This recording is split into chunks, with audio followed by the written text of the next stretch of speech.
nggak tahu ya, saya benar apa enggak.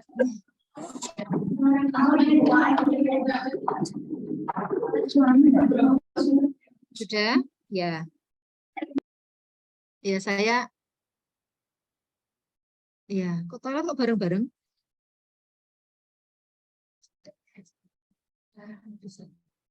Bagus ada penampakan ya. Oke, baik ya. Ini asuhan kebidanan neonatus ya, bayi dan balita ya, di mana SKS ya untuk asuhan neonatus ini adalah 3 SKS. 1 SKS teori ya dan 2 SKS praktek ya. Jadi nanti adalah banyak di prakteknya. 1 SKS teori itu ada hanya 50 menit.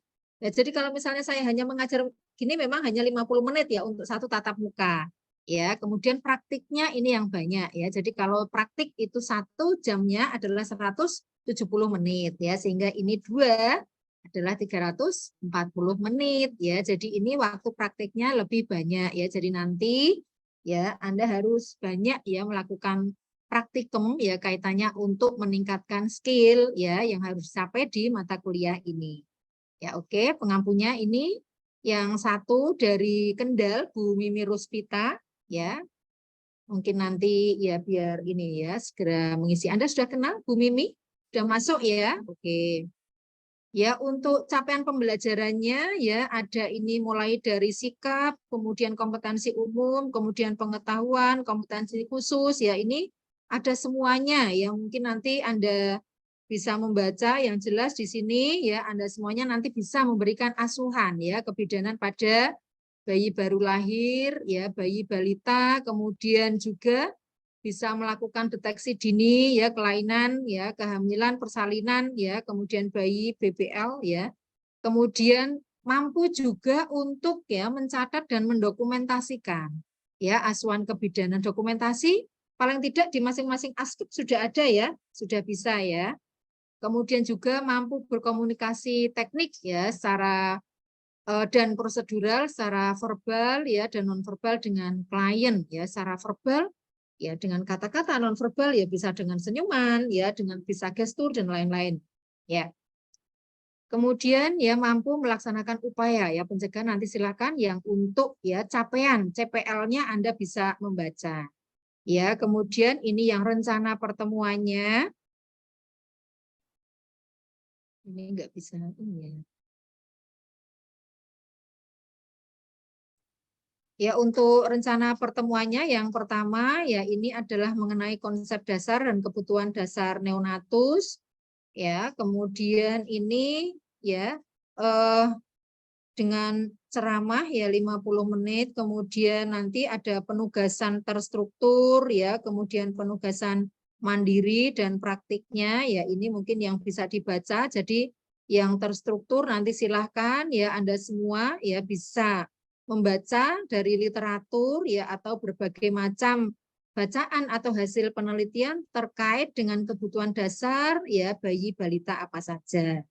Ya, kemudian yang mandiri ya silakan nanti secara mandiri untuk bisa ya Anda bisa mengetahui materi ini semuanya ya silahkan ya waktunya tidak harus sekarang ya bisa besok ya yang jelas Anda harus banyak membaca. Ya intinya seperti itu. Jadi tatap muka memang hanya sedikit ya.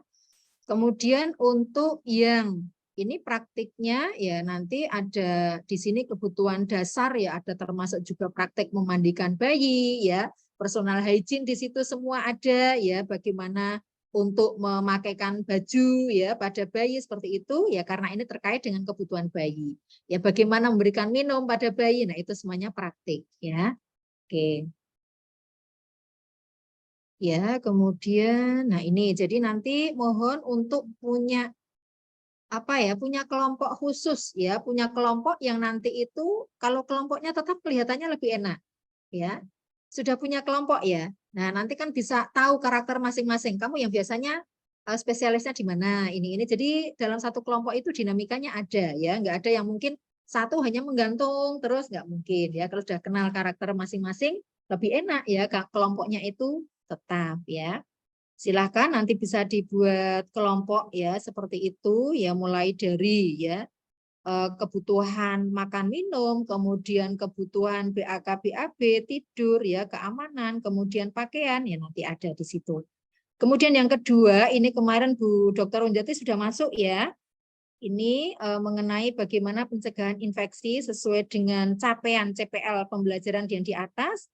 Nah, ini juga ya diberikan bagaimana untuk pencegahan infeksi ya, kemudian bonding attachment ya, kemudian rawat gabung, kemudian sibling. Ya, sibling itu adalah apa? Cemburu ya, persaingan kakak dan adik ya, kemudian toilet training, anticipatory guidance, kemudian pola bermain ya. Ini juga sama ya, jadi ada masing-masing di pokok bahasan ada penugasan terstruktur, penugasan mandiri dan praktikumnya. Oke. Kemudian pertemuan yang ketiga ini Bu Sri Rahayu ya, ini mengenai imunisasi dasar ya dan pencegahan infeksi. Tentunya imunisasi juga Anda semua tidak asing ya. Imunisasi sudah didapatkan pada saat KDPK ya atau KDPK ya. KDKK. Oke, KDKK ya itu sudah mendapatkan ya. Mungkin sudah mempraktekkan juga bagaimana di KDKK. Ya, mungkin injeksi. Kalau injeksi kan semuanya sama ya. Imunisasi dasar pemberiannya ya semuanya dengan injeksi kecuali satu. Ya, kecuali satu itu adalah apa? Imunisasi polio ya diberikan dengan tetes ya itu aja bedanya. Yang lainnya dengan injeksi ya. Nah, injeksinya seperti apa? Yang kemarin pada saat KDKK sudah diberikan, ada yang injeksi IM ya, ada yang injeksi intrakutan, ada yang injeksi subkutan. Ya, kemudian apa? Intravena. Kalau intravena tidak ada ya imunisasi dasar ya, adanya di 3 itu ya.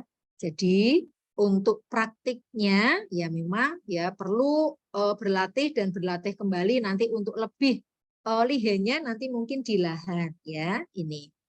Jadi nanti akan diberikan bagaimana juga untuk prosedur imunisasi, cold chain-nya, ya rantai dingin supaya imunisasi itu tetap bisa diberikan ya dan tidak ada ini ya efek samping side effect-nya dan tetap bisa digunakan untuk memberikan perlindungan ya pencegahan infeksi pada bayi. Kemudian di pertemuan keempat ini saya nutrisi ya baik nutrisi pada neonatus bayi balita ini saya kemudian dan juga ini gizi kurang ya ini mohon maaf ini masih tercampur nanti untuk pemberiannya saya bedakan untuk masalah gizi dan pemberian nutrisi ya pada bayi balita. Ini nutrisinya ya bagaimana untuk ya pemberian gizi, kemudian makanan pada balita, cara mengelola ya ini. Kemudian untuk pertemuan yang keenam ini adalah evidence base ya, evidence base dalam asuhan neonatus bayi balita ya. Mungkin Anda semuanya sudah banyak membaca juga ya mengenai apa saja sih perawatan pada bayi ya, misalnya perawatan pada bayi apa? Tali pusat ya, perawatan tali pusat atau perawatan lainnya memandikan bayi. Nah, mungkin ada beberapa hasil penelitian ya cara memandikan bayi terkini misalnya supaya bayi itu tidak kedinginan ya diapakan ya. Nah, mungkin seperti itu, mungkin ada alat khusus. Nah, bisa jadi ya kan evidence based ya. Penelitian-penelitian sekarang itu cepat sekali berkembang. Ya. Jadi dalam 5 tahun terakhir itu ada banyak sekali perkembangannya ya sehingga Anda harus banyak mencari ya searching untuk evidence base atau perawatan tali pusat yang sekarang adalah terbuka. Ya, mungkin dulu tertutup ya dipopoi sama betadin, dikasih betadin ya dulu ya. Kemudian tertutup tanpa betadin, tanpa obat apapun ya. Sekarang menjadi terbuka ya tanpa apapun. Nah, mungkin besok berdasarkan penelitian lagi ada cara yang lainnya lagi ya seperti itu. Oke dan ya. Nah, untuk pertemuan yang ketujuh ini Bu Mimi ini adalah menjelaskan prosedur keterampilan dasar ya di asuhan neonatus bayi balita ya ini. Jadi ada banyak ya mulai dari cara menyusui yang benar, mungkin nanti Anda juga sudah mendapatkan di Nifas ya. cara menyusui yang benar, ya ini nanti bisa diterapkan. Kemudian karena bagaimanapun ya bayi untuk bisa mendapatkan nutrisi yang baik tidak terlepas dari keterampilan ibu dalam memberikan ASI-nya kepada bayi. Ya pengertian secara baik dalam memberikan ASI kepada bayi itu juga mempengaruhi nutrisi pada bayinya. Ya kalau salah, ya salah posisi atau salah bayinya dalam mengecup ini putingnya, ya tidak semuanya hanya di ujung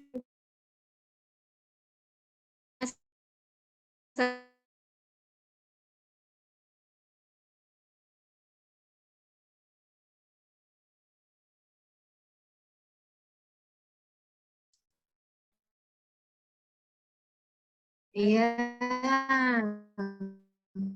bisa lecet dan bayinya ya jelas kekurangan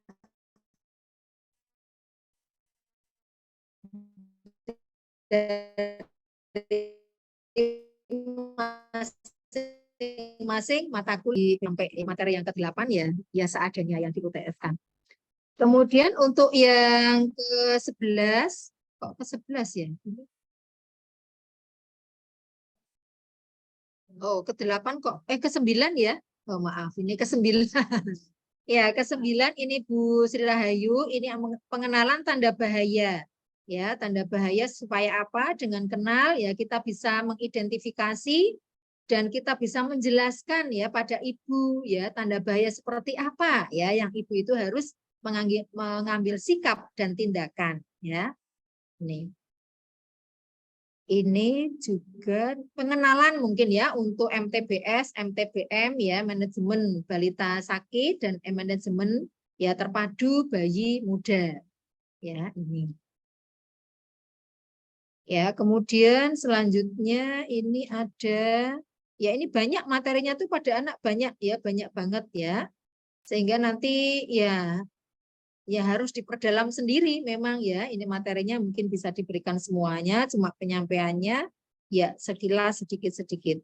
Ini mengenai trauma persalinan, kemudian ada fraktur dan kelainan bawaan ya. Ini banyak sekali ya kelainan bawaan ada ini banyak ya mulai dari labio ya, kemudian atas, kemudian sampai ke atresia ani, hisprum, omfalokel ya banyak ya kelainan-kelainan kongenital yang mungkin masih ya banyak dijumpai juga ya. Kalau di Karyadi itu kasus-kasus seperti ini ya bisa dijumpai banyak ya. Tapi kalau di rumah sakit daerah ya mungkin sebagian. Yang sering itu ya labiosisis sumbing ya itu juga masih banyak ya untuk kasus-kasus kelainan kongenital ya atau hipospadi ya.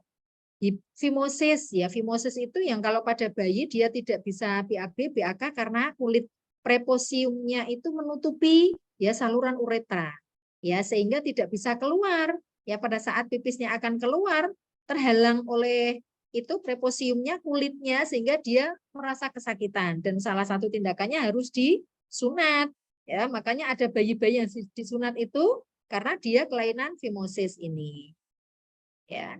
Kemudian juga Bu Runjati untuk pertemuan ke-11 ini adalah pemantauan tumbuh kembang. Ya, tumbuh kembang pada bayi, apa itu pertumbuhan, perkembangan, ya itu akan dijelaskan, kemudian bagaimana pemantauannya, ya tahap perkembangannya, kemudian faktor-faktor yang mempengaruhi, ya. Jadi untuk yang banyak-banyak ini, ya materi banyak, ya tidak mungkin apa ya? Tidak mungkin disampaikan semuanya. Anda juga bisa membuat kelompok untuk ya sesuai dengan yang di sini mungkin ya bisa dibuat kelompok untuk bisa di apa ya dipresentasikan ya. Oke. Kemudian ini sudah. Ya, kemudian untuk pertemuan yang ke-12 ini melanjutkan pemantauan tumbang. Ini konsepnya indikator, kemudian pengenalan DDST ada banyak ya indikator tumbuh kembang, beberapa pengukuran tumbuh kembang itu ada banyak cara ya. Kalau yang biasa oleh program pemerintah ini adalah SDI-DTK. Ya, stimulasi ya untuk pemantauan tumbuh kembang ya. Ada juga kalau biasanya di rumah sakit itu DDST. ya, Denver density ini ya, perkembangan. Kemudian ada KPSP ya, kemudian untuk KMME ya, ini untuk mengetahui pertumbuhan perkembangan umur 0 sampai 6 tahun ya. Kemudian ini KMME itu untuk mengetahui apa ya? Kalau ini chat itu untuk autis ya, kemudian KMME itu apa sedikit lupa ya, blocking. Kemudian kalau ini untuk ini ya, aktif ya, anak-anak yang hiperaktif. Kemudian ini adalah tes daya lihat, tes daya dengar ya, ini. Oke, nanti akan dibahas di pertumbuhan dan perkembangan. Ya, kemudian untuk yang pertemuan 13 ini Bu Mimi, ini adalah bagaimana untuk bisa mendokumentasikan ya, mencatat hasil asuhan yang sudah dilakukan ya, tentunya dengan SWOT ya, subjek, kemudian pengumpulan data subjektif, kemudian data objektif, kemudian dia dilakukan interpretasi sehingga menghasilkan satu analisa. Dan yang P-nya itu adalah penata laksanaan ya. Penata laksanaan itu bisa mulai dari bagaimana memplanning, merencanakan, mengimplementasikan dan mengevaluasi ya itu. Kemudian ya pertemuan yang ke-14 ini termoregulasi ya, pada bayi ini adalah rentan untuk terjadi kehilangan panas atau kehilangan suhu tubuh ya, sehingga harus ya Anda semua harus tahu ya bagaimana bisa tetap menjaga bayi-bayi ini hangat ya, ini ya. Jadi harus tahu prinsip termoregulasi ya, ada 4 yang harus kita tahu. Ada apa saja itu? Konduksi, konveksi, radiasi, dan evaporasi ya. Dari SMA sudah juga dipelajari ya. Nah ini diaplikasikan ya di bayi seperti itu ya.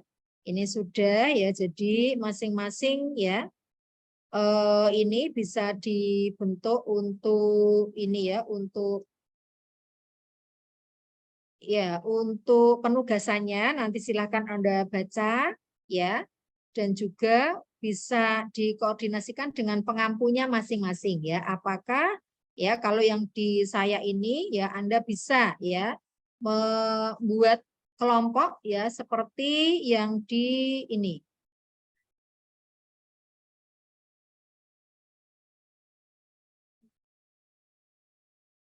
Ya, ini mulai dari fraktur klavikula, fraktur humerus, ya tapi kok besok sudah harus selesai ya.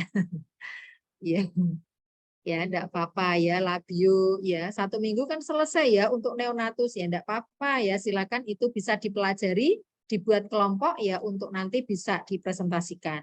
Ya, saya ada ya ini ya untuk materinya nanti bisa saya berikan, tapi jangan sama ya. Mungkin nanti dibuat yang berbeda. Ya, oke. Harapannya apa? Ya, harapannya kalau Anda itu mencari ya materi sendiri, ya melihat sendiri, ya membaca sendiri tentunya lebih ingat daripada hanya sekedar mendengarkan. Kalau mendengarkan seperti ini banyak mungkin yang apa ya?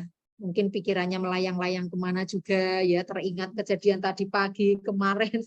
Nah, itu ya seperti itu ya, sehingga ya harapannya dengan diberikan penugasan Anda bisa ya mendapatkan kemampuan ya kognitifnya secara lebih seperti itu. Oke, ini ada yang bertanya untuk ini.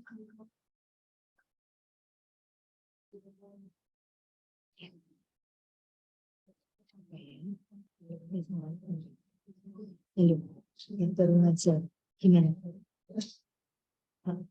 Iya.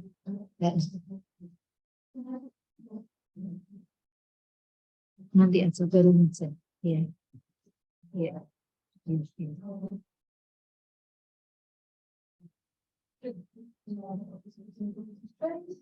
Ada yang mau bertanya?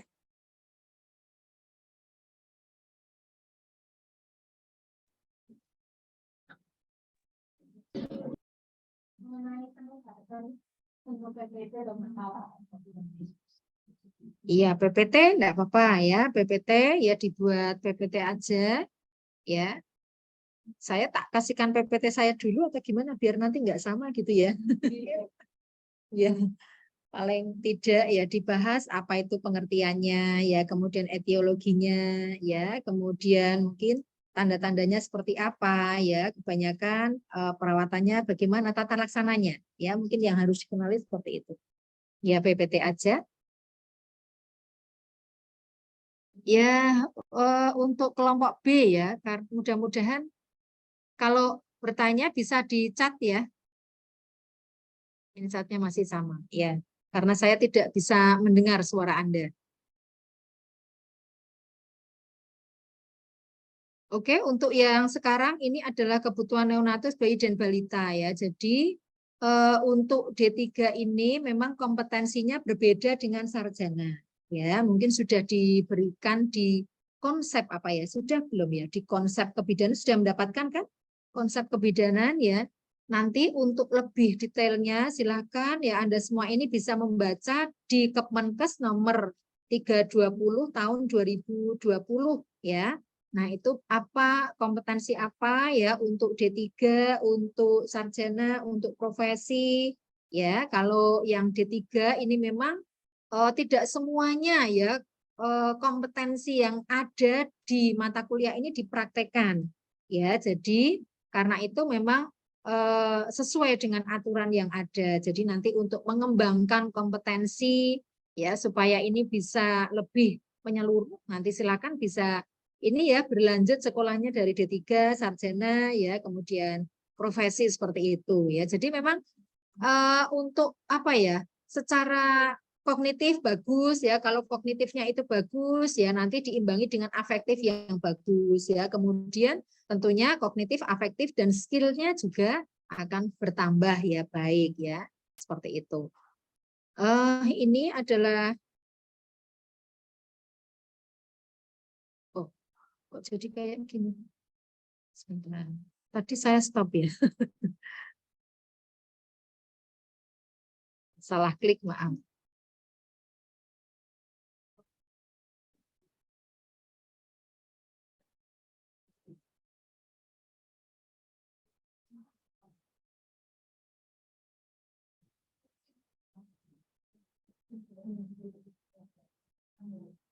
Kok malah kecil ya?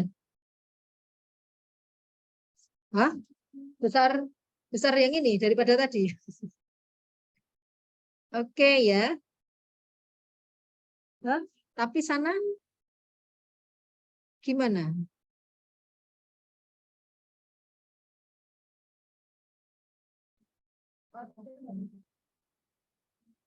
Ditutup aja.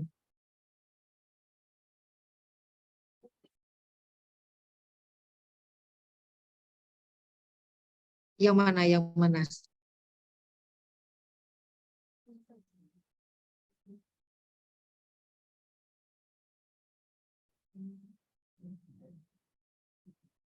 Oke. Oh, semua kecilnya. Ya.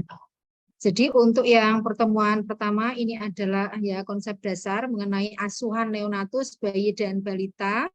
Ya, jadi tujuan dari pembelajaran ini adalah yang pertama ya Anda bisa mengetahui kebutuhan dasar apa saja ya yang harus diberikan ya pada bayi, karena bayi itu kan tidak bisa meminta ya, dia bisanya hanya menangis, sehingga kita itu harus tahu ya kebutuhan yang harus dipenuhi ya pada seorang bayi ya. Dia kalau misalnya lapar ya hanya menangis ya kan, kemudian apa ya, pupnya penuh mungkin ya dia hanya rewel ya seperti itu ya, dia tidak bisa minta ya. Atau ada bayi yang dablek ya, dia hanya tidur ya mbok pupnya itu penuh ya, atau dia itu lapar, ada yang seperti itu ya, dia tidur kalau tidak dibangun-bangunin dia tidur, jadi dia keenakan. Nah itu yang membuat bayi kekurangan nutrisi ya, kekurangan ASI karena dia tidur terus. Nah,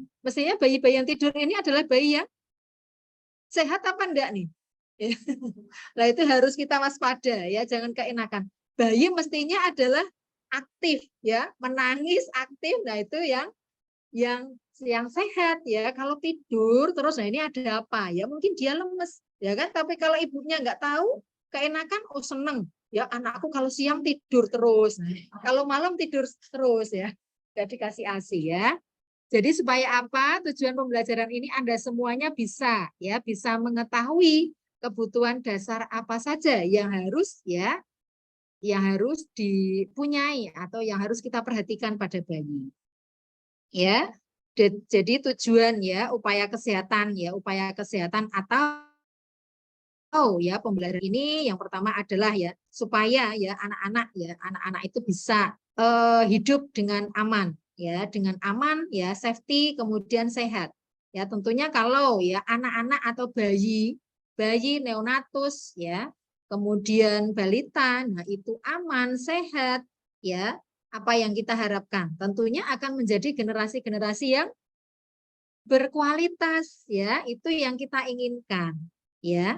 Kalau anak-anak yang besok itu berkualitas ya, harapannya adalah ya masyarakat ya, lebih luasnya lagi adalah negara kita ya kan. Apa jadinya kalau generasi-generasi yang ada itu ya tidak berkualitas, lihatnya HP tapi secing banyak ya nggak apa-apa ya, cuma harus diarahkan ya. Tapi ada yang terlena ya mainan terus seperti itu ya, matanya tidak dijaga ya kan, kemudian kemampuan yang lain jadi nggak berkembang ya kan. Kalau anak-anak sekarang itu ya ibunya tidak waspada ya, padahal anak itu masih dalam masa pertumbuhan, tumbuh dan berkembang ya. Perkembangan ini yang kadang menjadi lupa karena nggak terlihat ya kan. Anak itu kan harus dibuat aktif ya, dilatih supaya pada usia-usia tertentu itu dia bisa mencapai perkembangan sesuai dengan di usianya itu ya. Kalau tidak diperhatikan ya nggak pernah lari-lari ya, nggak pernah motorik kasarnya itu tidak terlatih ya, nanti dia tidak bisa melakukan motorik kasar, motorik halusnya ya, seperti itu. Jadi itu harus dijamin untuk bisa ya ada anak-anak yang aman, safety dan sehat. Kemudian ini menjamin tumbuh kembang, kemudian melibatkan partisipasi, jelas ya. Adanya asuhan ini juga ya diharapkan ya anak-anak itu bisa dilibatkan ya, atau remaja, kemudian menjamin terpenuhinya hak kesehatan anak ya. Yang di sana tidak jalan. Terus di kemanain? Stop lagi, ulangi lagi. Oh, nggak usah. Maaf.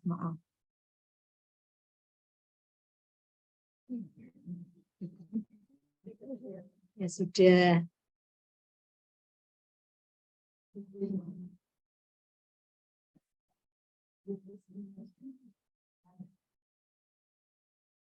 Ya, harus banyak melihat ini ya, cat ya. Ya, ini adalah tujuan ya bagaimana kita bisa mengupayakan ya kesehatan ya anak-anak, termasuk kita dalam memberikan asuhan dan mempelajari ya asuhan neonatus bayi balita ini. Ya, oke.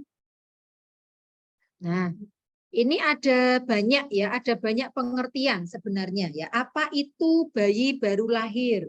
Menurut berbagai referensi ya, kalau ada di undang-undang, sebentar. Ya, ini belum sempat, tapi pada dasarnya di Permenkes RI nomor 25 tahun 2014, nah itu juga ada ya, silakan Anda nanti bisa melihat. Kemudian di buku Saifuddin coba lihat yang cetakan terbaru. Ya, itu juga di sana dibahas ya, ada banyak buku anak ya. Ini ada pengertiannya hampir sama ya, tidak berbeda ya ini. Cuma yang membedakannya ya ini ya, lebih spesifik ya untuk masing-masing referensi. Ya, oke. Jadi ini Saifuddin, nanti silakan cari yang cetakan terbaru ya. Ini kadang-kadang tuh mendapatkan buku cuma enggak, oh referensinya saya masih segini. Nah, tahu-tahu kalau dibaca oh ya masih 2002. Jadi maaf ya, nanti silakan ya dicari yang terbaru ya. Bayi baru lahir ini adalah bayi yang baru lahir ya selama 1 jam pertama kehidupan. Ya, ini BBL ya. Ada yang mengatakan 2 jam pertama. Ya, 2 jam pertama kehidupan ya. Ini ada. Kemudian kalau menurut Ini ya. Nah, ini kan versinya lebih beda lagi ya. Ini Depkes RI kalau sekarang nggak ada Depkes ya. Ini 2005 Depkes ya. Nanti coba ya mohon maaf ini ya. Coba mencari referensi lagi. Ada banyak ya buku. Kalau Kemenkes ya, ini Depkes ini bayi baru lahir normal ya, bayi yang lahir dengan umur kehamilan 37 minggu ya. Jadi lebih spesifik ya. 37 minggu sampai 42 minggu dan berat badan lahirnya 2.500 sampai 400 gram. Ya, seperti itu. Ya, jadi ini lebih pendefisiannya lebih banyak ya. Kemudian untuk ya, ini beliaunya sudah meninggal ini Pak Soleh Kosim ya. Jadi menurut beliau ini bayi baru lahir ini adalah ya bayi yang punya berat lahir antara hampir sama dengan yang di Depkes ini ya. Dia mengarah ke berat badannya. Kemudian cukup bulan ya. Dan lahir langsung menangis ya dan tidak ada kelainan kongenital atau cacat bawaan. Ya, seperti itu. Kemudian ya di bawah ini ya ada hampir sama dengan yang dari Depkes ya ini. Jadi ini lebih kalau Pak Soleh Kosim ya Dr. Soleh Kosim SPA ini dia lebih spesifik yang namanya BBL tidak ada R-nya ya kalau R kan rendah ya. BBL itu adalah sehat ya seperti itu ya. Jadi berat badannya antara 2,5 sampai 4 kilo. Ya lebih dari itu atau kurang dari itu ya sudah masuk dalam kategori kurang 2,5 adalah BBLR ya dan lebih dari 4.000 adalah apa? Giant baby ya, bayi raksasa ya. Ya, seperti itu ya. Jadi kalau ada bayi dengan lahir ya 4.000 lebih. Nah, ini berarti kemungkinan ya ibunya bisa menderita DM ya, DM gestasional ya, itu bisa saja terjadi ya. Atau memang ya tidak ada DM tapi konsumsinya itu konsumsi karbonya di trimester 3 itu banyak ya. Jadi peningkatan BB ibunya banyak, tidak ada preeklamsia ya. Jadi nutrisi normal ke bayi dan ibunya. Ya, jadi berat badannya bisa lebih ya. Nah, ini kalau berat badan lebih ini juga harus diantisipasi ya pada saat masih janin karena apa? Melahirkannya juga susah. Ya, kalau per vagina. Ya, lebih baik ya berkisar antara ya 3 kilo ya 37. Nah, itu kemungkinan seperti itu. Karena apa? Berat badan bisa dipantau. Ya, bisa dilihat dari apa? Dari siram berat janin bisa dilihat dari TFU, tinggi TFU dikurangi 12 atau 11 kali 155 seperti itu. Atau ya bisa dengan pemeriksaan USG. Ya, seperti itu kan bisa dipantau. Oh, biasanya dokternya menyarankan ya ini berat badannya kok sudah berlebih sampai sekian, ayo dikendalikan ya makannya. Kalau sudah trimester 3. Ya, kalau trimester 1 2 ya harus ayo makannya yang banyak, nutrisinya yang bagus seperti itu. Ya.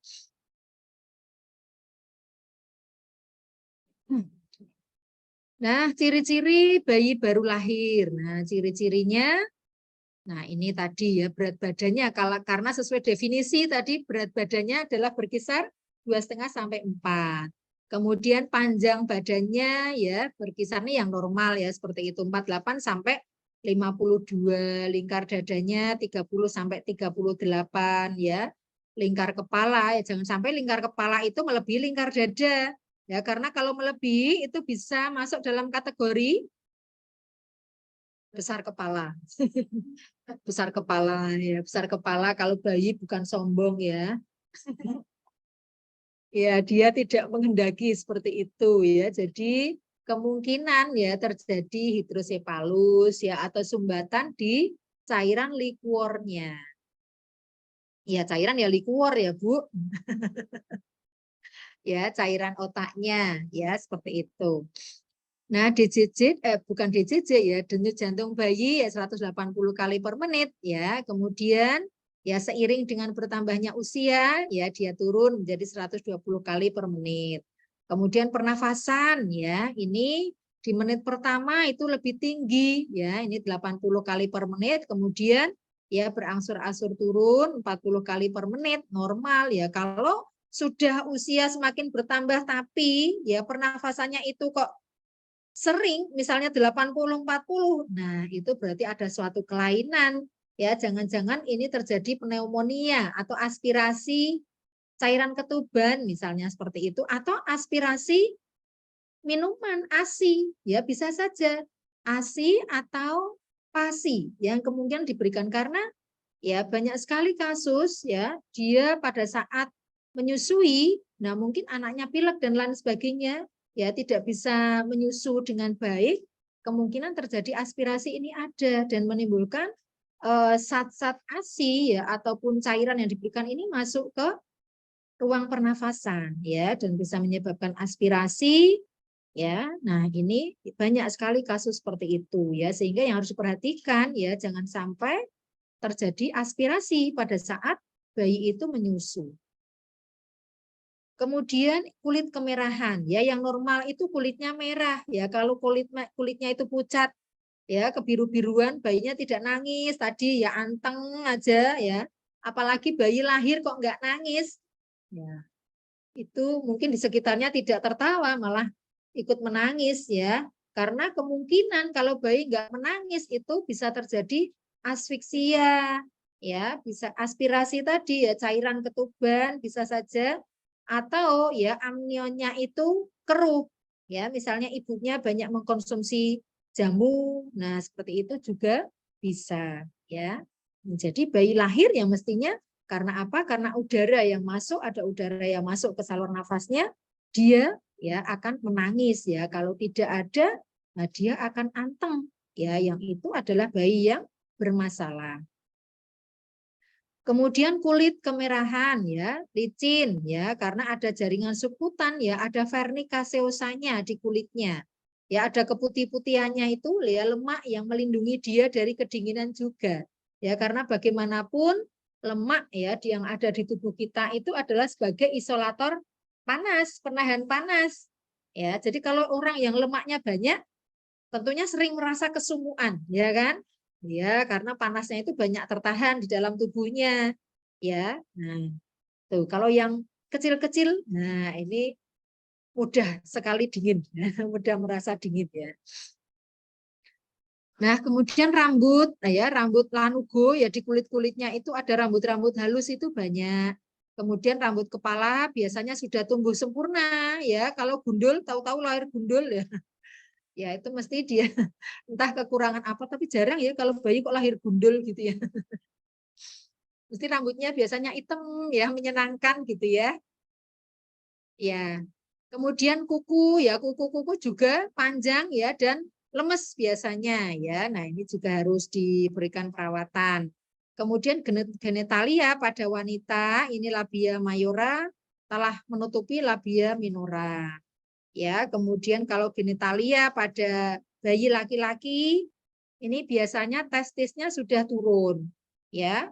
Ada itu yang testisnya tidak turun ya. Jadi bola duanya itu masih di atas, nggak bisa turun ke di atas, itu di rongga perutnya sini, ya, dia tidak bisa turun. Ya di salon iya, kan ada. Yang normal adalah di testisnya itu sudah ada 2 bolanya. Nah, di skrotumnya itu ya, tapi ada yang tidak turun. Bisa jadi kekurangan lemak ya pada saat janinnya. Nah, karena apa? Lemak itu adalah sebagai steroid, sebagai pembentuk hormon. Manakala hormon itu tidak bisa dibentuk, testosteronnya tidak bisa terbentuk. Sehingga nah, testisnya tidak bisa turun. Ya, itu bisa saja terjadi.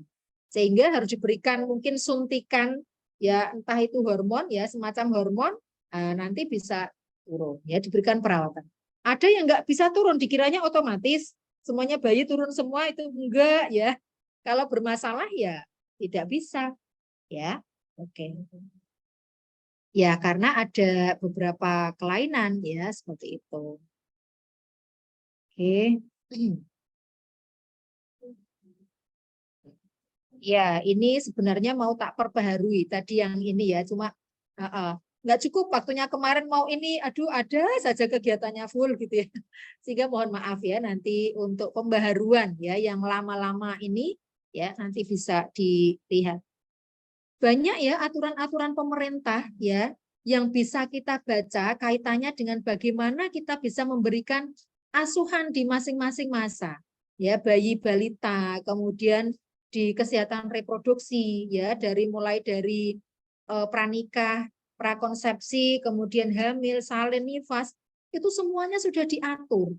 Ya, kalau kita itu bisa searching membaca semuanya, betapa ya pemerintah itu sudah sedemikian perhatiannya ya untuk germas saja supaya kita menjadi masyarakat yang sehat, itu juga banyak sekali aturan-aturannya ya, permen-permennya, undang-undangnya banyak ya. Kalau kita bisa dan mau membaca, nah itu ya sudah lengkap semuanya sebenarnya.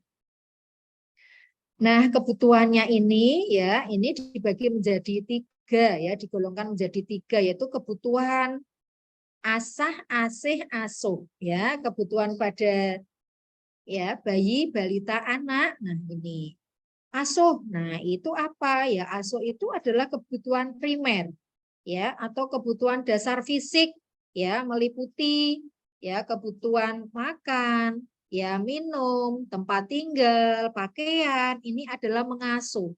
Ya, sebagai orang tua, nah kita harus ya mengasuh anak ya, mengasuh ini kaitannya dengan ini. Makan ya, itu adalah berbeda-beda fasenya. Mulai dari bayi ya umur 0 sampai 6 bulan itu harus ASI eksklusif. Nah, seperti itu ya. Jadi PASI ya tidak dibutuhkan, belum dibutuhkan pada masa 0 sampai 6 bulan itu.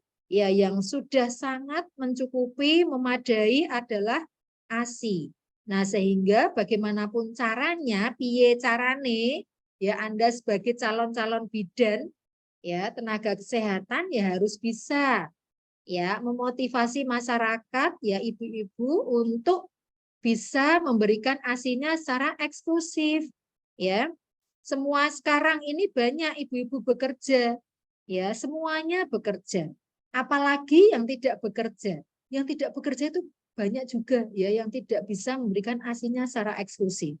Ya kan? Nah, itu adalah kewajiban kita ya untuk bisa mengingatkan, untuk bisa memberikan pengetahuan pada masyarakat bahwa ASI adalah yang terbaik. Ya, makanan yang terbaik untuk bayi usia 0 sampai 6 bulan. Ya, dan itu sudah terbukti ya berdasarkan evidence base, anak-anak yang mengkonsumsi ASI itu daya tahan tubuhnya bagus, ya, tidak mudah terserang penyakit. Ya, tingkat intelijensinya juga bagus ya.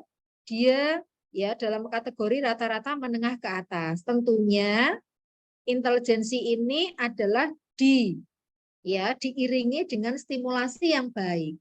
Ya, jadi seorang ibu itu harus ada kursus ibu dulu tentunya ya. Kadang-kadang kalau masyarakat ini kan kita tidak tahu ya. Masih kecil-kecil sudah dijodoh-jodohkan ya. Kalau kita melihat di masyarakat kita atau bahkan ya di Semarang saja ya yang kota provinsi, nah itu juga banyak. Kalau kita itu praktek di daerah pinggiran mungkin agak ke sana, banyak ya remaja-remaja yang sudah melahirkan itu banyak juga. Ya jadi sangat disayangkan ya. Karena apa? Secara fisik, psikologis itu juga masih belum memadai. Ya. Nah, bagaimana dia bisa memberikan asuh ya, asih dan asahnya ini secara baik ya pada anak-anak yang dilahirkan ya, kalau pengetahuannya saja kurang ya kan. Nah, itu. Ya, jadi makan, nah ini setiap tahap itu berbeda-beda dan kita harus memberikan pengetahuan itu pada masyarakat. Ya, 6 bulan sampai 9 bulan itu tahap makannya berbeda ya. Nanti berarti ke arah makanan halus seperti itu ya, nanti kaitannya dengan nutrisi. Minum juga ada pentahapannya. Kalau di minggu-minggu pertama ya mestinya belum membutuhkan ASI secara banyak. Ya jadi normal, wajar kalau ibunya itu ASINya belum memadai karena yang keluar yang diproduksi baru kolostrum ya kan sedikit ya, mungkin tidak ada 500 cc. Ya, mungkin 300 cc saja dalam sehari, enggak apa-apa. 3 hari pertama itu adalah normal yang dibutuhkan bayi. Jadi kita harus bisa apa ya? Meyakinkan. Ya, meyakinkan pada masyarakat, tentunya ibu-ibu dan keluarga.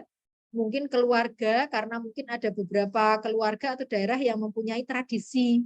Ya, tradisi ini ya yang kadang susah untuk dirubah. Ya, seperti itu ya.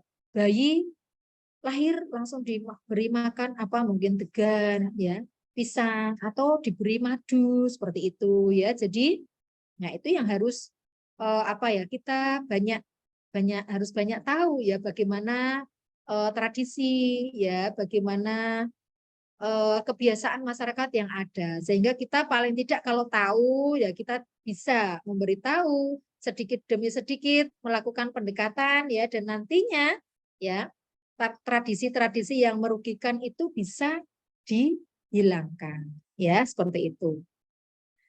Tempat tinggal, nah ini tempat tinggal juga berpengaruh ya secara fisik, psikologis ya, karena tempat tinggal ini adalah tempat kita berlindung ya, tempat kita berkeluh kesah di keluarga, tempat yang nyaman ya kan? Ya, tempat tinggal itu kalau misalnya tempat tinggalnya bagus, tapi nggak ada penghuninya pergi semua ya, nggak ada komunikasi, apalah artinya ya. Sama ya, tempat tinggal yang kecil ya, berantakan ya, keluarganya banyak, sama juga ya. Jadi ya semuanya itu yang sedang-sedang saja, tentunya yang lebih baik ya. Kalau bagus ya alhamdulillah baik ya, tapi harus diikuti dengan ya secara fisik, psikologis ya, itu semuanya harus seiring sejalan. Dan yang baik, rumahku adalah surga. Seperti itu ya. Kalau rumahku surgaku, tentunya Anda-Anda semua, nah ini berusaha merawat, ya mempercantik ya, dibuat senyaman mungkin. Begitu pulang ke rumah ada surga, kan seperti itu ya kan? Kalau Anda-Anda semua ya di kos-kosan sini begitu pulang ke rumah serasa surga kan? Ya, ketemu sama Bapak Ibu ya kan senang. Ya, habis itu ya mesti tidur-tiduran saja ya, di surga itu enak-enakan ya kan? Ya, seperti itu ya. Kita mengibaratkan seperti itu ya. Ya, supaya apa ya? Supaya kita menjadi nyaman, senang ya. Ya, jadi pada dasarnya senang itu yang menciptakan kita sendiri, ya bukan siapa-siapa. Ya, kita mau senang, sedih, seberat apapun masalahnya, ya kita harus ciptakan bahwa kita tetap senang, ya kan? Tetap enjoy. Siapa yang merasa stres di sini? Ada? Kenapa stres? Loh, kenapa Anda stres? Nggak punya duit, bukannya nggak makan duit kan? Ya, ya. Nah, Anda itu paling ya butuh untuk apa ya? Makan ya. Orang tua sudah memberikan bekal yang cukup tentunya, ya kan? Nah, kalau sekarang ya Anda pengen lebih dari pemberian orang tua ya, kan harus berpikir gini, bagaimana caranya saya tetap kuliahnya itu eksis. Nah, kemudian saya juga bisa apa ya, mengembangkan keuangan saya. Nah, sekarang itu kan banyak cara ya, dengan online-online seperti itu ya, Anda kreatif menjadi kreator di YouTube ya kan? TikTokan itu saja ya. Nah, sepanjang itu ya bisa memberikan manfaat ya, tidak merugikan orang lain, Anda bisa bangun itu. Ya enggak? Iya, yang jelas ya, Anda sebagai mahasiswa ya tetap harus sebagai mahasiswa ya. Tugas-tugas mahasiswa ya harus, nah ya ini membutuhkan ini ya banyak kreatif untuk bisa bagaimana memanage waktu. Intinya itu ya, memanage waktu supaya tetap ya tugas-tugas mahasiswanya berjalan ya, di satu sisi ada Anda bisa mengembangkan ya yang lainnya, itu intinya ya, itu adalah yang dibutuhkan sekarang. Kemudian kebutuhan ASIH ya, ASIH itu adalah kasih sayang ya, secara psikologis ya, kebutuhan terhadap emosi. Bagaimana kita bisa mengayomi, memberikan kasih sayang kepada keluarga. Tentunya dalam hal ini adalah bayi balita. Jangan dikira bayi balita itu miniatur orang dewasa. Tidak, ya semuanya itu punya ya perasaan masing-masing. Ya, jadi jangan disamakan anaknya ini seperti ini, Bu, kamu seperti ini. Ya, jangan seperti itu, ya, nggak boleh. Ya, jadi anak si A adalah dia mempunyai karakteristik seperti dirinya. Nah, sehingga sebagai orang tua itu harus tahu. Dan Anda sebagai tenaga kesehatan yang masih notabene itu ya di usianya gini, karena besok itu bisa harus memberikan penkes ya di masyarakat. Nah, itu harus diketahui juga ya bahwa masing-masing pribadi itu punya karakteristik ya, punya apa ya? Temperamen, punya gaya dia itu termasuk dalam ya orang-orang yang terbuka, orang-orang yang tertutup itu masing-masing semuanya berbeda-beda. Ya, jadi jangan disamakan antara anak yang satu dengan anak yang lainnya. Ya, kalau biasanya kan banyak itu ya orang tua, ya kadang-kadang lupa itu loh, ya anaknya temennya mama itu pinter, ya bu kamu itu seperti itu. Ya, ya kita jangan membanding-bandingkan, nggak usah seperti itu, dimotivasi aja. Ya, bagaimana caranya biar anak itu menjadi meningkat cara belajarnya, nggak usah dibanding-bandingkan ya, kayak itu. Ya, nggak usah dibanding-bandingkan kayak siapa itu? Farel. Ya, dirinya adalah dirinya, diriku adalah diriku ya. Jadi masing-masing punya kemampuan spesifik ya. Ini sehingga kita ya sebagai orang tua harus menyadari dan mampu untuk bisa mengembangkan ya pribadi-pribadi ya maupun fisik-fisik yang ada di lingkungan kita. Ya, seperti itu. Ya, supaya apa? Ya, supaya anak-anak itu bisa tumbuh berkembang dengan nyaman. Ya, kalau itu akan sangat berpengaruh terhadap emosi anak-anak. Emosi yang baik itu akan bisa menyebabkan pertumbuhan dan perkembangannya bagus. Ya enggak? Percaya enggak?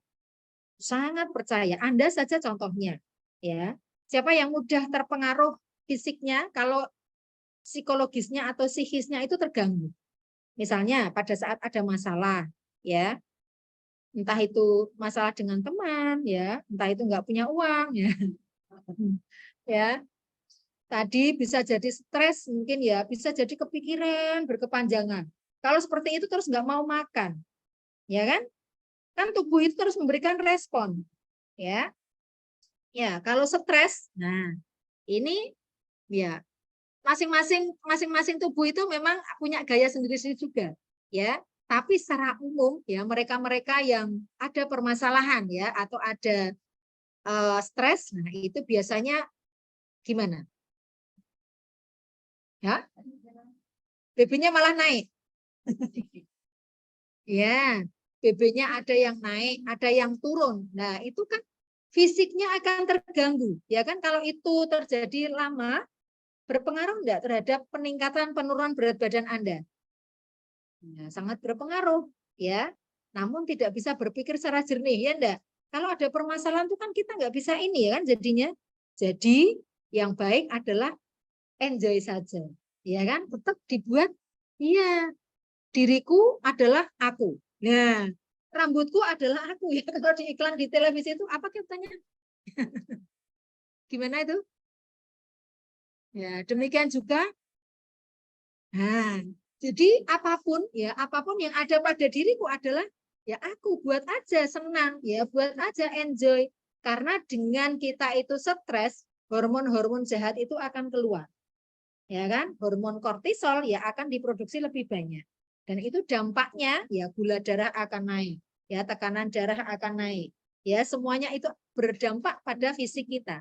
Apalagi itu ibu hamil, ya. Ya, apalagi pada anak-anak yang sedang tumbuh, ya itu kasihan. Ya, jadi tolong itu harus bisa dimengerti, ya. Bagaimana ya bisa mengasihi, ya, membuat rasa nyaman ya di keluarga. Rasa nyaman Anda sebagai bu bidan terhadap klien-kliennya, ya kan? Dan untuk bisa seperti itu bagaimana? Yang pertama ya tadi Anda harus menerapkan ya yang membuat senang itu siapa? Ya diriku sendiri. Bagaimanapun kondisi klien, ya banyaknya pekerjaan, ya sebanyak apapun, seberat apapun, ya itu semua harus bisa dilalui dengan baik. Ya, nah jadi persepsi yang positif itu yang akan membangun kita, ya ke arah yang baik seperti itu. Kemudian asah, ya. Asah ini seperti pisau, ya. Kalau pisau yang sering diasah gimana? Nah, anak yang sering diasah keterampilannya, kemampuannya gimana? Lebih terampil intinya seperti itu ya. Ya sama ya. Jadi asah ini bagaimana kita bisa menstimulasi, ya, menstimulasi anak-anak yang masih dalam tumbuh dan berkembang. Kalau menstimulasi secara fisik berarti apa? Memperhatikan nutrisinya, ya, memperhatikan kenaikan berat badannya, ya. Kalau bayi, ya itu kan harus ditimbang berat badannya setiap bulan, diukur berat badannya di posyandu. Nah, itu juga harus tahu, ya. Itu adalah cara mengasah, ya, untuk berat badannya, ya. Kalau gimana? Ya sesuai dengan tahapan umurnya. Ya kan kalau anak umur 0 sampai 3 bulan, nah itu biasanya untuk tahapan perkembangan 0 sampai 3 bulan, 3 sampai 6 bulan, 6 sampai 9, ya, kemudian 12, 12 sampai 18, 18 24, ya, seperti itu. Ya, jadi kita harus tahu, ya, harus mengerti perkembangan masing-masing anak. Ya, sehingga dengan tahu perkembangan di masing-masing tahapan, kita bisa menstimulasi, kita bisa mengasah, ya, anak umur 0 sampai 3 bulan, berarti dia bisanya apa? Tengok-tengok sana sini gitu kan. Nah, kita harus bisa merangsang ya. Misalnya dengan lampu senter anak ini menengok ke sini ndak, menengok ke sini ndak gitu ya. Kemudian diberikan beberapa suara-suara. Ya, kemudian diberikan ini misalnya stimulasi dia mau miring ya, 3 bulan itu sudah mulai miring-miring.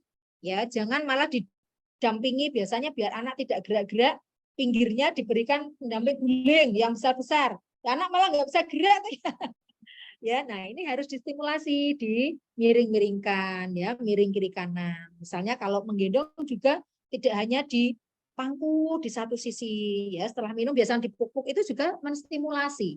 Ya, seperti itu. Jadi menstimulasi ini adalah sesuai tahap perkembangan umurnya ya, itu adalah yang baik. Oh, dia sudah mampu di tahapan 0 sampai 3 bulan, ditingkatkan lagi ya. Nah, semakin ya sering distimulasi itu akan sangat baik. Terutama adalah stimulasi brainnya ya, kemampuan otaknya ya. Jadi dengan banyak diajak komunikasi ya, jangan dikira ya bayi nggak bisa ngomong, ngapain ngomong ya kan, jangan seperti itu ya. Jadi untuk bisa dia merasa nyaman ya, kita harus bicara dengan dia dengan penuh senyuman ya. Kalau marah-marah dia juga akan berasa ya, jangan dikira hanya bayi seperti ini, tentunya nggak tahu ya, jangan dikira seperti itu ya. Mereka orang-orang dengan apa ya, stroke misalnya ya, stroke koma ya, dia tidak bisa ngapa-ngapain, dia hanya kedap-kedip, jangan dikira nggak punya perasaan ya, dia justru lebih perasa ya. Jadi tetap kita harus memperhatikan ya psikologisnya ya, tetap kita harus bisa merawat ya secara fisik dan psikologis itu ya, jangan dikira nggak tahu ya, itu ya. Ya, jadi ini adalah asih, asah, asuh ya. Jangan sampai kebalik-balik ya. Asuh itu adalah kaitannya dengan kebutuhan dasar, ya, kebutuhan primer. Kemudian asih adalah bagaimana kita memberikan kasih sayang ya kepada mereka. Kemudian asah ya, kita bisa mengasah, meningkatkan, menstimulasi ya pertumbuhan dan perkembangannya. Seperti itu. Nah, sekarang ke kebutuhan makan ya dan cairan ya. Ini sudah saya singgung sedikit banyak. Ya, kebutuhan makan ya 0 sampai 28 hari, tentunya ini sampai 6 bulan itu adalah ASI eksklusif ya. Tahap-tahapannya kita harus tahu ya kebutuhannya. Nah, di masa-masa ini juga banyak masalahnya ya, masalah ASI ya. Kalau kita itu tidak tahu, semakin banyak menyusui, semakin banyak diisap, nah itu ASI yang keluar akan semakin banyak kan, seperti itu ya. Kalau ibunya itu di 3 hari pertama oh sedikit bermasalah, dia pun kok sedikit, ini pasti nanti nggak yakin akan keluar apa enggak. Ya, yang terjadi adalah tidak keluar ya kan. Nah itu kita harus meyakinkan ya, ibunya harus rileks Ya, psikologisnya harus baik, senang, ya, seperti itu. Ya, jadi semuanya ini apa ya, satu perawatan yang komprehensif menyeluruh, ya. Kita tidak bisa hanya melihat satu sisi saja. Ya, ini. Ya, ini ya. Jadi kalau yang dilihat juga payudaranya, jadi selama kehamilan itu kan ada ya perawatan payudara. Anda memeriksa payudaranya ini head to toe, ya payudaranya dilihat ya apakah putingnya itu mendelep ya, menonjol ya atau datar-datar saja ya. Nah, ini di kehamilan ke trimester 3 harus diupayakan ya baik-baik semuanya ya untuk bisa memfasilitasi laktasi ya ini. Nah, ini kalau puting susu lecet, nah ini ASI-nya dikeluarkan, kemudian dioleskan. Karena di ASI sendiri itu kan ada apa? Ada apanya di ASI? Ya, zat-zat ya imunnya, ya, zat-zat imunnya ya. Itu ada di sana sehingga dengan dioleskan saja bisa ya menyembuhkan lecetnya itu, ya. Oke, dicatat boleh ya, tidak juga boleh ya, tapi silakan itu cara Anda masing-masing ya untuk bisa mengingat ya apa yang disampaikan ya. Pada dasarnya nanti akan saya masukkan di LT ya ini. Dan mungkin nanti ada tambahan di Word-nya yang mungkin lebih lengkap ya. Jadi kalau ini sedikit. Nah, ini untuk masa bayi ya, ini setelah neonatus itu bayi. Nah, ini sampai 6 bulan ASI eksklusif, kemudian setelah itu adalah MPASI, makanan pendamping ASI. Ya, jadi bertahap setelah usia 12 tahun 12 bulan, 1 tahun ini hampir sama ya dengan makanan orang dewasa ya. Apapun harus diberikan ya, dilatih nanti untuk lebih spesifiknya di ini ya, di nutrisi. Kelihatannya ini agak dipercepat apa ya? Oke, untuk prasekolah 1 sampai 6 tahun ya, sampai 2 tahun ya di Al-Qur'an itu juga ya, susui ya anakmu sampai usia 2 tahun ya. Jadi sampai 2 tahun tetap diberikan ASI dan MPASI. Ya, kemudian 3 sampai 6 ya ini diberikan ya cairan-cairan dan makanan yang bervariasi itu dari awal ya, dari 6 bulan ke atas itu harus diberikan makanan yang bervariasi. Supaya apa? Dengan awal kita mengenalkan ya berbagai macam jenis makanan, nanti dia tidak asing dan mau mengkonsumsi makanan ya. Sering ya atau di masa sekarang itu anak-anak tidak mau mengkonsumsi sayur buah ya. Nah, ini mungkin pengenalan yang kurang di masa awalnya. Ya, pengenalan makan yang kurang sehingga menyebabkan dia tidak mau mengkonsumsi makanan-makanan itu. Oke, kemudian kebutuhan istirahat tidur. Nah, ini dalam 2 minggu pertama, nah ini bayi sering tidur ya rata-rata 16 jam per hari. Ya, jadi pada umumnya ya bayi mengenal malam. Nah, itu setelah usia 3 bulan ya. Kalau sebelum itu ya dianggapnya malam terus ya, karena bayi tidur terus ya. Ya, tidur terus ya. Nah, ini tidur ya.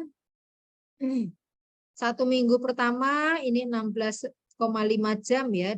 Jadi ini cukup lama. Ada yang bayi-bayi ini harus dibuat ini ya, dibiasakan. Kadang-kadang ada yang tidurnya itu justru di siang hari. Malam nggak tidur ya. 1 minggu pertama ya, 1 bulan pertama itu sering ada yang seperti itu ya. Sehingga ibunya itu ya sampai ini ya kekurangan tidur terus kemudian ya ASINya ya mungkin itu juga harus diperhatikan. Sebentar ya. Iya, Assalamualaikum Mbak Irma. Iya, waalaikumsalam. Iya, gitu. Oh, sakit ya. Nggih, matur suwun. Nggih, matur suwun Mbak Irma. Alhamdulillah. Nggih, di Mbak Irma nggih. Nggih. Nggih, matur suwun.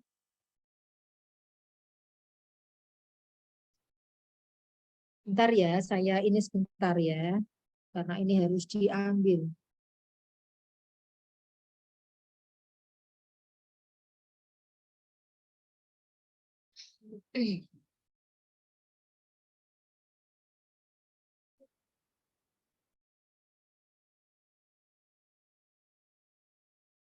Ya, assalamualaikum Mbak Adin. Oh iya, udah jadi di Irma. PKS. Oh, nanti tak telepon dulu. Iya. Iya. Oh iya, iya, sip, sip. Iya, iya. Ya, oke, oke. Iya, iya, assalamualaikum. Iya, iya. Iya. Salam.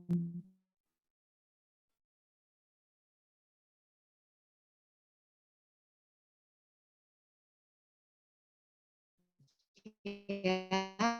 Kemudian 1 tahun 14 jam semakin bertambah umur, nah ini tidurnya semakin berkurang ya ini. Ya kalau rata-rata Anda semua tidurnya berapa jam? Bisa berjam-jam. 6 jam. 6 jam cukup ya. Ya, tapi masing-masing cukup ya. Tapi rata-rata kemudian itu tadi. Kalau bayi lahir langsung dimandikan apa enggak? Kenapa? Ya, mencegah kehilangan ya, kehilangan panas ya, mencegah hipotermi ya. Jadi setelah 6 jam baru bisa dimandikan ya, kemudian diukur ya antropometri ya seperti itu. Oke, saya rasa ini menjaga kebersihan kulit ya tidak masalah, kemudian menjaga keamanan bayi ya. Keamanan ini adalah menghindarkan tadi dari kedinginan ya, evaporasi, konduksi itu juga harus dijaga, jangan sampai ruangan ya. Justru di ruangan itu bayi justru turun ya suhu tubuhnya. Ya harus jaga kemudian aman ya dari apa ya dari kakaknya mungkin ya yang tidak aman ini kalau ada itu tadi sibling ya kalau ada kakaknya nah ini jangan sampai ditinggal sendirian dengan kakaknya ya ini harus dibuat aman ya yang diseret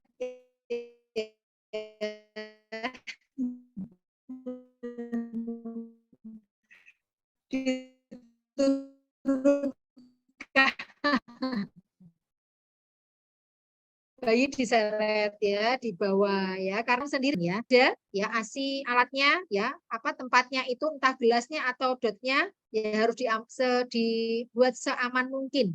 Aman di sini adalah pada saat dikonsumsi tidak menimbulkan sakit. Nah, sehingga harus memberikan penjelasan ya pada orang-orang yang ada di rumah bagaimana cara ya menyimpan ASI ya menghangatkan ASI dan memberikan ASI ya pada bayi. Nah, ini keamanan meliputi banyak hal. Pakaian juga ya harus dibuat aman. Pakaian yang enggak aman yang bagaimana? Yang menimbulkan hipotermi misalnya ya. Sekarang itu kan pakaian bayi lucu-lucu ya atau masih bayi itu kepalanya diberi apa itu macam-macam ya. Entah itu bandung, entah apa. Aman enggak itu ya. Kalau dia tidur misalnya tetap diberikan bandung, tertindih enggak, menekan enggak itu ya. Jadi harus diperhatikan ya bahwa apa yang dipakaikan pada bayi itu harus aman ya, harus dipastikan aman ya, jangan sampai terlihat estetis tapi tidak aman ya. Tuh. Ya, jadi harus diperhatikan semuanya. Nah, kemudian kebutuhan, nah ini meliputi pakaian ya pakaian harus aman, kemudian perumahan, lingkungan ya yang baik. Nah, itu juga sangat berpengaruh, terutama ada di lingkungan keluarga yang dalam keluarga itu ada yang merokok. Ya, itu yang harus diberikan pengetahuan karena bagaimanapun perokok aktif, perokok pasif sama berbahayanya. Ya, bayi kalau dalam lingkungan keluarga ayahnya biasanya ya, kalau merokok di dekat bayinya, nah itu harus diberitahu. Ya, mau bayi yang sehat akan itu intinya sangat penting. Jangan asal dilarang. Ya, kalau dilarang dia akan melaksanakan larangan itu pada saat kita larang ya tapi pada saat kita pergi ya tenaga kesehatan pergi karena dia tidak tahu yang sesungguhnya larangan itu ya karena apa dia akan melakukan lagi Ya kan? Jadi pengetahuan itu sangat penting diberikan pada masyarakat terkait dengan hal-hal yang hal-hal apa yang kita sarankan atau kita larang. Ya, seperti itu. Ya diberikan penjelasan. Kenapa merokok kok tidak boleh di tempat di dekatnya bayi? Ya, diberikan penjelasan bahwa rokok itu mengandung ya berjuta-juta ya bahan berbahaya. Ya, dan mengapa? Ya, kalau pasif itu kok bisa berbahaya? Ya, karena ikatan ya saat aktif di rokok dengan oksigen, ya itu bisa ya membuat sirkulasi atau pembuluh darah bayi ini menjadi mikrosirkulasi, kecil sirkulasinya ya dan lain sebagainya. Lah itu berpengaruh pada pola nafasnya, ya, pernafasannya ya dan saluran nutrisi yang lainnya seperti itu. Sehingga nah itu harus diminimalkan ya. Intinya ya kalau kita mau memberikan sesuatu pada masyarakat, pengetahuan harus diberikan ya supaya benar-benar tahu ya. Iya. Nah, untuk pakaian penghangat misalnya seperti bedong, ya tahu bedong ya. Kalau ya orang-orang zaman dulu ya untuk menghangatkan bayi, nah ini sampai gede-gede masih di bedong ya. Padahal stimulasi aktivitas itu juga penting ya. Jadi membedong boleh pada saat kondisi dingin ya dan tidak sepanjang hari itu di bedong terus ya. Jadi berikan kesempatan anak untuk melakukan aktivitasnya ya atau kita menstimulasi ya gerakannya seperti itu. Ya, sanitasi. Nah, ini juga untuk personal hygiene. Ini orang tua juga harus memperhatikan ya kadang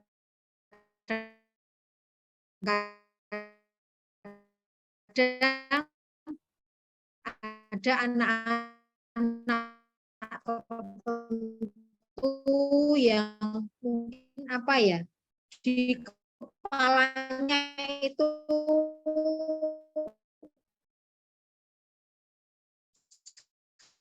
nah itu juga harus diperhatikan ya. Kalau misalnya ASI full, nah ini kan tanpa air nggak apa-apa, tapi alatnya yang dibersihkan ya kan, untuk bisa memberikan ASI kalau ibunya bekerja kan pakai alat. Nah alat yang untuk alat yang digunakan untuk memberikan ASI dan pembersihannya dengan air yang tidak baik atau kotor itu juga akan sangat ya berpengaruh juga. Ya, jadi beberapa hal terkait dengan ya nutrisi, kemudian pakaian, ya keamanan, kenyamanan pada bayi ini harus diperhatikan. Yang ini adalah termasuk dalam ASA, AC, asuh, masuk apa? Beberapa hal tadi asuh ya, karena terkait dengan kebutuhan primer. Oke, ini perumahan tadi juga sudah ya. Saya rasa ini untuk yang pertemuan pertama. Ya, nanti untuk lengkapnya mungkin saya akan berikan botnya ya. Jadi nanti bisa dibaca lebih banyak ya bagaimana takaran-takaran nutrisi ya, cairan yang harus dikonsumsi bayi ya pada usia 1 bulan, ya 6 bulan nanti ada. Oke. Ada yang mau ditanyakan untuk pertemuan pertama ini? Bu Runjati jam berapa, Mbak? Ini berarti sudah selesai ya. Saya hanya pertemuan 1 ya. Nanti mungkin saya sambung lagi setelah Bu Jati saya masuk pertemuan teman saya ya. Ada yang mau ditanyakan, disampaikan? Saya belum buat absen. Nanti ya saya buatkan absennya. Berarti tadi pagi ini ya di pertemuan 1 dulu.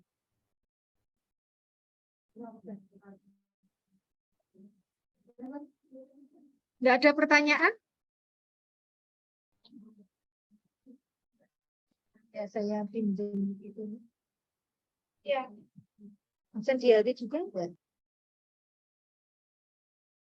Ya, ya. Oke. Ya. Ini ya.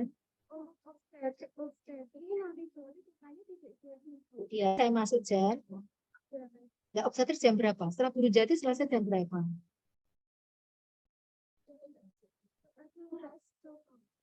Oh, ada berarti obstetris jam berapa?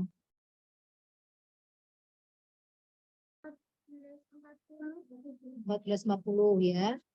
Saya nanti secara daring atau gimana? Daring aja biar enak ya. Saya kira lebih daring aja ya. Sana sini biar ini masih juga kalau daring saya bisa kelihatan semuanya. Daring semua aja ya. Udah di rumah masing-masing bisa nggak salah dibuatkan ya. Nanti dikirim ke saya.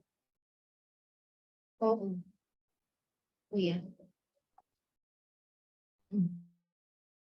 Sudah 1 kilo kan? Berarti pertemuan selanjutnya berarti ditanda tangan.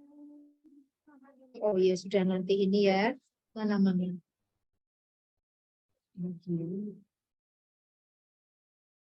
Iya. Iya, bukan itu kamu. Oke.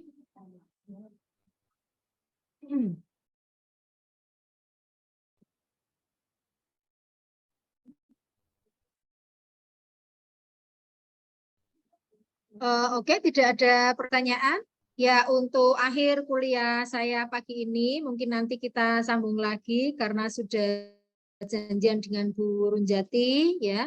Mudah-mudahan nanti perkuliahan di sore hari tidak terkendala dan bisa dilaksanakan untuk pertemuan berapa 4 dan 5. Yang 4 dan 5 mudah-mudahan bisa. Dan ya, saya yakin Anda semuanya ya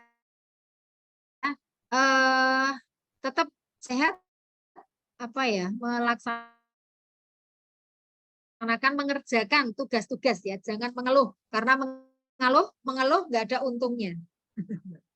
Yang jelas mengeluh nggak ada untungnya ya, dan tetap berpikir yang positif ya, yang membuat bahagia diri kita sendiri ya, tidak orang lain ya. Oke, jadi tetaplah bahagia ya. Oke, saya akhiri sampai di sini. Terima kasih atas perhatiannya. Wabillahi taufik wal hidayah. Wassalamualaikum warahmatullahi wabarakatuh. Terima kasih. Ya, sama-sama. Mau tutup.